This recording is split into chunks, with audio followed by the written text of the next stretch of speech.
साधनहरू प्रयोग गरेर डिस्कन्टिन्युएसन गर्ने हुन्छ कि एउटा अहिले 1 महिना सुई ट्याब्लेट खायो, अर्को महिना सुई लगायो, फेरि 3 महिनापछि फेरि अर्को साधन प्रयोग गर्यो र यसले गर्दा फेलियर रेट पनि र शरीरलाई असर पनि धेरै हुन्छ। यो पिल्स चाहिँ खाँदाखेरि रेगुलर खानुपर्ने हुन्छ। धेरै जसो महिलाहरूले के गल्ती गर्नुहुन्छ भने औषधि खान सुरु गर्यो, अब 1 हप्ता 10 दिनको लागि श्रीमान बाहिर जानु भएन, औषधि छोडिदिनुहुन्छ। परिवार नियोजनको साधन प्रयोग गर्ने कपलहरूले चाहिँ एउटा सरकारी संस्थामा गएर अथवा स्वास्थ्य संस्थामा गएर परामर्श लिएर चाहिँ गर्नुपर्ने हुन्छ। र यो चाहिँ आफै साधन हेरेर, अब युट्युबमा हेरेर या चाहिँ गुगल्समा हेरेर या चाहिँ मिडिया हेरेर औषधि खाने जुन चलन छ अब अहिले मिडियाको युगमा चाहिँ यसलाई चाहिँ अलिकति एभोइड गर्नुपर्छ जस्तो लाग्छ मलाई। किन नवदम्पतिले कस्तो परिवार नियोजनको साधन प्रयोग गर्दा उपयुक्त हुन्छ? अब साधन परिवार नियोजनको साधनहरूलाई भन्दाखेरि अब स्थायी या अस्थायी रूपमा प्रयोग गर्ने साधन हुन्छन् हैन। अब स्थायी बन्ध्याकरणका कुराहरू भए अब नवदम्पतिहरूले कमनली प्रयोग गर्दैनन् र अब बच्चा पुगिसकेकोहरूलाई स्थायी बन्ध्याकरण गर्छन्। महिला पुरुष दुईटैका चाहिँ मेथडहरू छन् अपरेसनको माध्यमबाट गर्ने कुराहरू। त्यसपछि अस्थायी साधन प्रयोग गर्दाखेरि नवदम्पतिहरूलाई प्रयोग गर्ने विभिन्न किसिमका साधनहरू छन्। एउटा चाहिँ औषधियुक्त भए, एउटा चाहिँ बेरियर मेथड भन्छ जसलाई चाहिँ कन्डमहरू प्रयोग गर्न सकिन्छ, जुन चाहिँ अब आवश्यकता अनुसार प्रयोग गर्ने भयो, त्यसमा शरीरमा कुनै किसिमको असर पनि नगर्ने भयो भने औषधियुक्त साधनहरू भन्दाखेरि तपाईँको अब नवदम्पतिले प्रयोग गर्दाखेरि अब कति समयसम्म दम्पतिले पनि के ख्याल गर्नुपर्ने हुन्छ भने त्यो साधन कति समयको लागि प्रयोग गर्ने हो, या अब अहिले प्रेग्नेन्सी उहाँहरूले कति वर्षको लागि चाहिँ एभोइड गर्न खोज्नु भएको छ त्यसमा चाहिँ डिपेन्ड गर्छ। यदि चाहिँ सर्टेन समयको लागि प्रयोग हो भने चाहिँ उहाँहरूले अब खाने चक्की हुन्छ जसलाई चाहिँ ओसिपी पिल्स भनेर भन्छ, ओरल कन्ट्रासेप्टिभ पिल्स भन्छौँ हामीले, अनि अथवा चाहिँ बजारमा पाइने खाने चक्की त्यो प्रयोग गर्न सकिन्छ।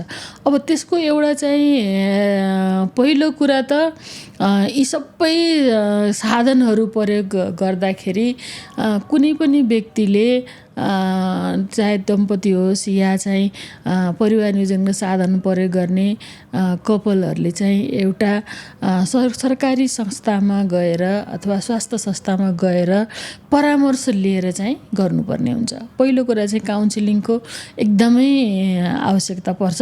किनभने काउन्सिलिङबाट के कुरा थाहा हुन्छ भने त्यो साधनहरूको बारेमा स्वास्थ्यकर्मीले सबै कुरा उहाँहरूलाई भनिदिनुहुन्छ।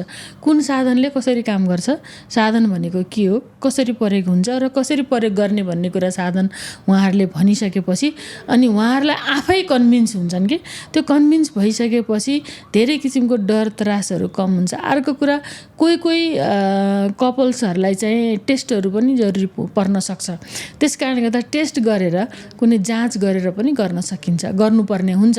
र यो चाहिँ आफै साधन हेरेर अब युट्युबमा हेरेर या चाहिँ गुगल्समा हेरेर या चाहिँ मिडिया हेरेर औषधि खाने जुन चलन छ अब अहिले मिडियाको युगमा चाहिँ यसलाई चाहिँ अलिकति एभोइड गर्नुपर्छ जस्तो लाग्छ मलाई। किनकि डाक्टरको सही परामर्श लिएर खाइसकेपछि त्यो मैले खाएको औषधि कस्तो हो, त्यसले कसरी काम गर्छ र यसले गर्ने साइड इफेक्टहरू के हुन्छन् भन्ने कुरा थाहा पायो भने पछिलाई आफैलाई राम्रो हुने हुन्छ।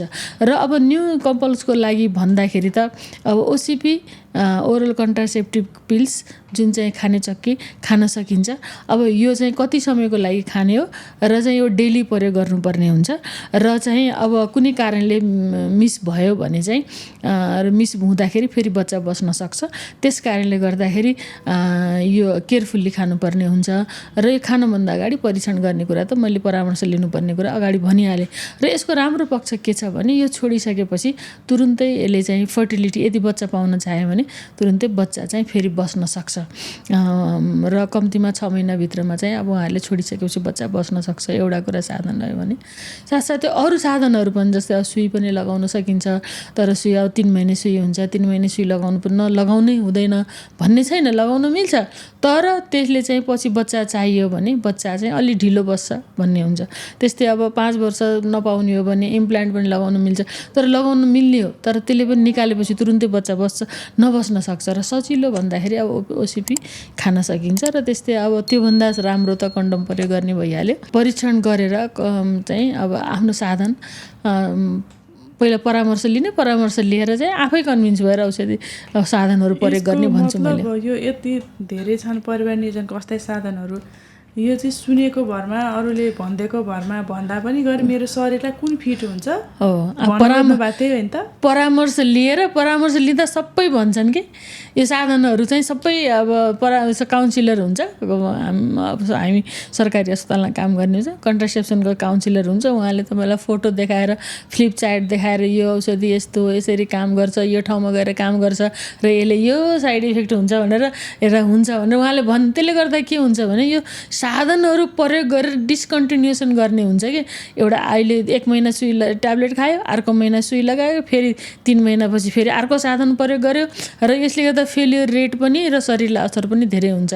त्यो कारणले गर्दा काउन्सिलिङ गरेर मात्रै परामर्श लिएर खानुपर्छ भन्छु म त साधनहरू। सुत्केरी पछि जस्तो बच्चा जन्मिसकेका हुन्छ त्यसपछि अब म केही समय पाउँदिनँ भन्ने कपालहरू नि हुन्छ नि, त्यस्ता कपालले चाहिँ कुन युज गर्छ? अब एउटा चाहिँ न्यू कपालहरूको लागि पिल्स भयो, त्यस्तै तरिकाले चाहिँ चाइल्ड स्पेसिङको लागि चाहिँ प्रयोग गर्ने। अब कति समय स्पेसिङ गर्ने हो त, बच्चा कति वर्षपछि पाउने भन्ने कुरा हुन्छ होइन। अब पहिला जिन्जल्सहरू बज्थ्यो नि, पहिलो दोस्रो बच्चा पहिलो स्कुल जान्छ जहिले भन्ने सुनिन्थ्यो नि। त्यसरी लामो चाहिँ 5 वर्षपछि पाउने हो भने लङ एक्टिङ टाइपका चाहिँ औषधिहरू हुन्छन्, जस्तै अब सुई भए, अनि 5 वर्षको लागि इम्प्लान्ट भयो, त्यस्तै गरी कपटी भयो, यी साधनहरू प्रयोग गर्न सकिन्छ। अब भर्खर बच्चा पाएको महिला हुनुहुन्छ भने अब पिल्स चाहिँ हामीले सुरुवातमा त्यति धेरै चाहिँ दिँदैनौँ, किनकि त्यसले अलिकति दुधलाई कमी गराउँछ भन्ने छ। हुन त दुध राम्रोसँग आउन थालिसकेपछि पिल्स खायो दुध कम त हुँदैन, तर पनि अब दुध कम गर्छ भन्ने हुन्छ। र अब ती लामो समय प्रयोग हुने चाहिँ समयको लागि हो भने 3 महिने सुई या चाहिँ इम्प्लान्ट हुन्छ 5 वर्षको लागि, त्यो प्रयोग गर्न सकिन्छ।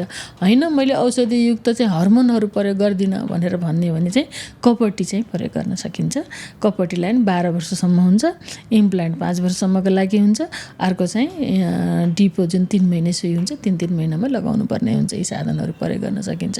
अब यसको फाइदा र बेफाइदा भन्दाखेरि हरेक साधनको फाइदा र बेफाइदा छ।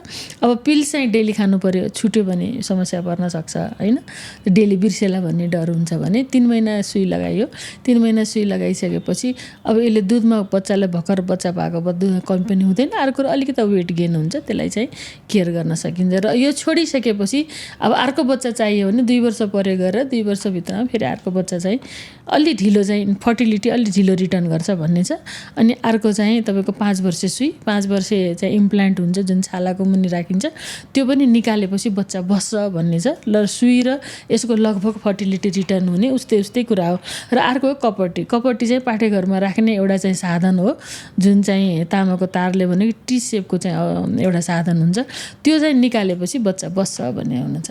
त्यस कारणले गर्दाखेरि भर्खर डेलिभरी भएको महिलाहरूलाई यो प्रयोग गर्दा हुन्छ। त्यसपछि डेलिभरी भएको कति समयपछि प्रयोग गर्नुपर्छ खासमा? अब कपटीको लागि चाहिँ डिपो सुई चाहिँ हामी अब लगभग डेलिभरी भएको 2-2.5 महिनापछि बच्चा बस्न सक्ने सम्भावना हुन्छ भन्ने छ।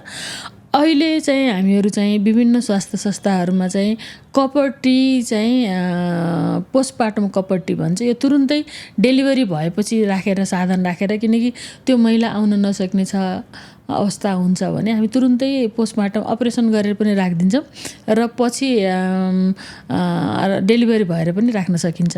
र यदि डेलिभरीको अवस्थामा या अपरेसनको भएर डेलिभरी गर्ने अवस्था राख्न सकिएन भने 6 हप्तापछि आएर पनि राख्न सकिन्छ त्यसपछि।